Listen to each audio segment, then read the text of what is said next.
¿Está grabando? Está grabando. ¿Qué pasa, Crux? ¿Qué tal? ¿Cómo estamos? Vamos a comenzar. Estas 5 páginas que te voy a recomendar son páginas esenciales, sobre todo si estás comenzando a programar, pero también si ya conoces o ya programas en HTML, en CSS y en JavaScript. Es decir, que son páginas esenciales que todo desarrollador debería de conocer y debería de aplicar en su día a día. Así que, antes de nada, vamos a comenzar sabiendo qué es la W3C. La W3C, por si no lo conoces, son unos señores de barba blanca, básicamente son Microsoft, Apple, Mozilla. Es decir, son aquellas empresas que, además de muchísimas más, pero sobre todo son aquellas empresas que deciden qué es estándar y qué no. Son los que ponen HTML5 como estándar y los que ponen CSS estándar. Entonces, aquí hay una serie de herramientas que necesitas conocer sí o sí, y que deberías de intentar aplicar siempre. Te voy a decir los trucos que deberías de aplicar en cada una de ellas y lo que no deberías de aplicar en cada una de ellas, o pequeñas cositas que puedes saltarte. Vamos a comenzar por la primera. La primera es la página de validación de HTML, la W3C Validator HTML. Todos los enlaces te los voy a dejar abajo en la descripción. Pero, ¿por qué esta página es esencial? Porque en esta página puedes subirle un archivo HTML, copiarle y pegarle un código de HTML, y los errores que te da no solo son errores sintácticos, sino que también te da errores semánticos. Y esto es algo esencial en cuando estamos desarrollando, en cualquier desarrollo. Algo, por ejemplo, que siempre les recomiendo a los alumnos cuando están comenzando con HTML, y siempre les digo, mira, en este curso va a haber 2 profesores. Voy a estar yo y después va a estar este otro profesor, que es el validador de HTML, el cual te va a indicar qué es lo que está mal y qué es lo que no está mal, no solo a nivel sintáctico, sino a nivel semántico. Edu, ¿cómo que a nivel semántico? ¿Qué significa eso? Bien, por ejemplo, una etiqueta section o una etiqueta article se deberían de utilizar cuando dentro tienen una etiqueta H2 como mínimo y una etiqueta P. Entonces, por ejemplo, una de las cosas que ocurre con el validador de la W3 es que en el momento en el que le pegas el HTML, si tienes un section sin H2 y sin P, te va a decir, ojo, cuidado, porque esto te va a dar un warning. Esto de aquí, a ver, te lo acepto, pero no debería de ser así. Por lo tanto, es algo esencial, sobre todo si estás comenzando con HTML. La segunda página es la página de W3 CSS Validator, es decir, que hace la misma funcionalidad que tiene en este caso la de HTML, que es básicamente le subes un archivo CSS o le copias y le pegas el CSS y te valida, en este caso sintácticamente y sobre todo propiedades que técnicamente deberían de ser compatibles con todos los navegadores o estándar en todos los navegadores. Pero ojo, porque a diferencia de la de HTML, en CSS hay que tener en cuenta que hay ciertas propiedades que hay que tener más cuidado con ciertas propiedades y otras con menos. Por ejemplo, la propiedad border radius, aunque actualmente se acepta en todos los navegadores, algo que pasaba en su día era que, en el peor de los casos, si la propiedad border radius no funcionaba, ¿qué es lo que puede ocurrir? Bueno, pues simplemente que se van a ver las esquinas rectas. No pasa nada. Es decir, hay algunos warnings que nos pueden dar de ciertas propiedades que no me van a afectar al completo. Pero, ¿qué ocurre, por ejemplo, si utilizamos position sticky o, por ejemplo, intentamos utilizar subgrid? Bien, que el nivel de compatibilidad de este tipo de propiedades actualmente no es que sea muy bueno. De aquí viene la tercera página que deberíamos de conocer, que es la página, en este caso, de la documentación oficial de Mozilla. Esta documentación es espectacular y es una documentación bastante más trabajada, es decir, es una muy buena documentación.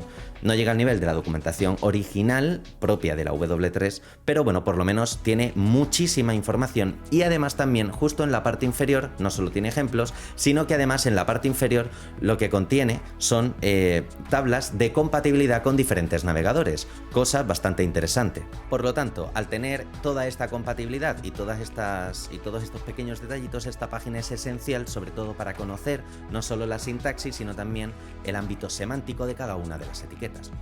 Si por el contrario estás buscando una página un poquito más sencilla, es decir, que contenga la teoría, que contenga ejemplos, pero tampoco sea tan excesiva, podemos utilizar otra página completamente parecida, llamada en este caso la W3 School. Esta página es altamente conocida por la mayoría de personas que hayáis desarrollado o que hemos desarrollado en HTML, CSS, JavaScript. Y ojo al dato con esto, porque muchas veces nos centramos en buscar tutoriales en YouTube, en buscar cursos en Udemy, etcétera, etcétera, y el contenido más básico oficial de la W3 se encuentra dentro de esta página. De hecho, son tutoriales que te explican al completo todas las etiquetas, todas las propiedades propiedades y te van poniendo ejemplos. Por lo tanto, si quieres aprender HTML, CSS, JavaScript, React, jQuery, lo que te dé la gana, métete dentro de esta página porque tienes cursos completos. Si queréis, y decírmelo abajo en los comentarios, podemos algún día hacer un pequeño vídeo, sobre todo revisando y cómo podemos aplicar, cómo podemos aprender bajo esta pequeña página, que ya os digo que contiene cursos oficiales con la información original, todo 100% explicado.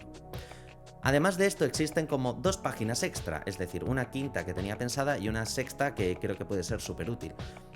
Si estás trabajando, estudiando, sobre todo estudiando, una de las cosas que mejor podemos hacer ahora mismo es tener un conjunto de herramientas, es decir, lo que se llaman los cheat sheets, que básicamente son páginas que nos dan un resumen de todo lo esencial de cada uno de los lenguajes. Entonces aquí te voy a dejar una página llamada devhints.io. Esta página es brutal. ¿Por qué? Porque tiene páginas de resumen de todo lo esencial de cada lenguaje y cada framework perfectamente organizados. Por lo tanto, te recomiendo que si estás estudiando tengas este chuletario, esta pequeña chuleta, este cheat sheet, básicamente, para que puedas, sin ningún tipo de problema, tener un resumen, a grosso modo, de cada cosa. Y cuando no te acuerdes, puedes revisarlo tranquilamente. El último punto y la última página es algo esencial que también recomiendo siempre desde cero, y es muchas veces cuando estamos sobre todo en YouTube nos encontramos que hay muchos canales que hablan de cuáles son las próximas propiedades de CSS, cuál es la propiedad clamp, cómo funciona el position sticky, cómo funciona el subgrid, pero hay que tener en cuenta una cosa muy esencial. Una cosa es lo que vemos normalmente online y otra cosa es la empresa, es decir, cuando entramos a trabajar en una empresa, qué se utiliza, qué no se utiliza y sobre todo el equipo de trabajo qué tiende o qué suele utilizar porque conoce muy bien a su usuario. Bien, para este punto, si quieres saber si algo es compatible o no, y depende de qué tipo de navegadores, esto acompañado con una buena analítica, por ejemplo de Google Analytics, sabiendo el número de navegador, el navegador que más utilizan tus usuarios y la versión concreta, tienes una web esencial llamada Can I Use, que básicamente nos permite buscar una propiedad de CSS, una etiqueta de HTML y nos dice exactamente cuáles son los navegadores compatibles, la versión del navegador compatible y los posibles problemas con diferentes propiedades o navegadores, algo esencial que deberías de conocer sí o sí.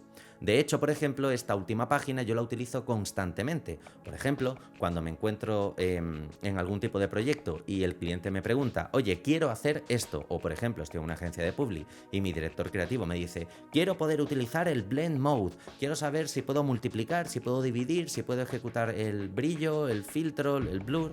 Bueno, pues todo eso, ¿cómo digo que sí o que no? Lo primero que hago es irme a la web de Can I Use, confirmo la compatibilidad y confirmo el target, en este caso, al que va a ir dirigida la campaña o al target al que va a ir dirigido el proyecto, de tal manera que sé si puedo utilizar esa o esas propiedades o si no. Así que espero que este vídeo te haya gustado, que tengas toda esta recopilación de pequeñas páginas que son esenciales y sobre todo las dos últimas. Si estás trabajando, si estás comenzando a estudiar y aunque ya programes, si alguna te ha servido, pues dale like, suscríbete y te dejo una lista también con los vídeos que últimamente mejor están funcionando en el canal y de hecho creo que son bastante útiles, así que te lo dejo también aquí arriba y abajo en la descripción. Así que un saludo, hasta la próxima y chao group. ¿Qué es lo peor que puede pasar si utilizo un border radius y un navegador no es compatible? Bien, pues para eso lo que podemos hacer es saber exactamente cómo... A ver si dejan de hacer un poquito de ruido, que están aquí haciendo la mitad del ruido en toda la casa.